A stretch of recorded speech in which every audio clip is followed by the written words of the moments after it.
Ассаламу алейкум. Бұл видеода сіздермен дәл осындай сборканы арнайы лапканың көмегінсіз үйренетін боламыз.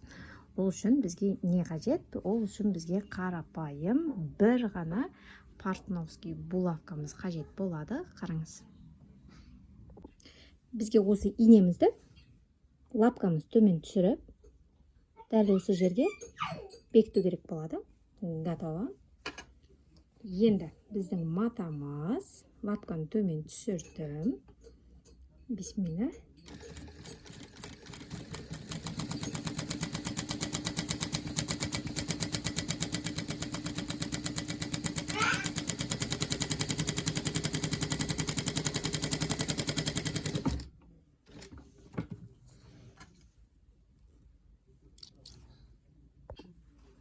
Мінекей қараңыз қандай әдемі болып шықты. Бұл бізде үлкен